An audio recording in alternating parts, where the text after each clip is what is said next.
පුරුදු වෙලා හිටියා පුරුදු වෙලා ඉන්නේ. මම උදෙන්ම ඇහැරෙන්න පුරුදු වෙලා හිටියා. මම උදෙන්ම ඇහැරෙන්න පුරුදු වෙලා ඉන්නේ.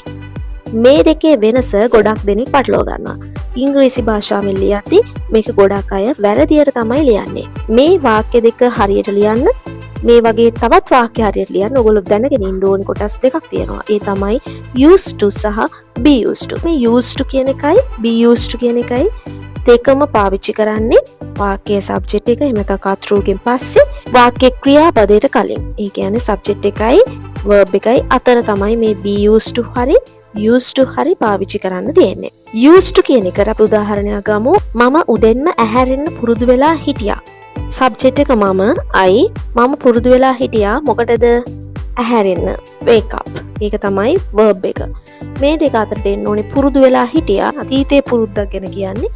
එන used to. I used to wake up උදෙන්ම early in the morning. I used to wake up early in the morning. පුරුදු වෙලා හිටියා කියන එක තමයි මේ used to කියන එක පාවිච්චි කරන්නේ. අපි ඊළඟට බලමු be used to.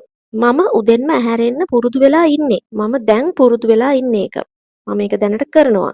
මෙතන subject එක මම I ඊළඟට be verb එක දාන්න ඕනේ. subject එක I නිසා be verb එක am. I am. ඊළඟට පුරුදු වෙලා ඉන්නේ කියන එකෙන් ඊළඟට දාන්න ඕනේ අපි used to කියන කොටස. be used to වලින් used to කියන කොටස දාන්න ඕනේ. I am used to. මෙතෙන්දි මතක තියාගන්න ඕනේ ප්‍රධානම දේ තමයි ක්‍රියාපදයේ මූලික ස්වරූපය. එහෙම නැත්නම් V1 ස්වරූපය නෙවෙයි මෙතෙන්දි පාවිච්චි වෙන්නේ ක්‍රියාපදයේ ing ස්වරූපය. ඒ කියන්නේ wake up කියන එකේ ing form එක waking up. I am used to waking up early in the morning. I am used to waking up early in the morning. මම උදෙන්ම හැරෙන්න පුරුදු වෙලා ඉන්නේ. ඒතර පුරුදු වෙලා ඉන්නේ කියන එක තමයි මේ am used to කියලා අපි පාවිච්චි කරන්නේ. එහෙනම් used to කියනකොට වාක්‍ය ස්ට්‍රක්චර් එක තමයි subject එක used to ක්‍රියාපදයේ මූලික ස්වරූපය. be used to කියන එක වාක්‍යයක දානකොට ස්ට්‍රක්චර් එක තමයි subject එක be used to ක්‍රියාපදයේ ing ස්වරූපය. මෙන්න මේ විදිහට තමයි ඔයගලන්ට පුළුවන් used to සහ be used to පැටලෙන්නේ නැතුව පාවිච්චි කරන්න. මේ වීඩියෝ එක ඔයගලන්ට වැදගත් වුණා නම් අනිත් අයටත් බලන්න ෂෙයා කරන්න. ඒ වගේම මෙන්න මේ වාක්‍ය දෙක කොහොමද ඉංග්‍රීසියෙන් ලියන්නේ කියලා මේ වීඩියෝ එකට පහලින් කමෙන්ට් එකක් දාන්න.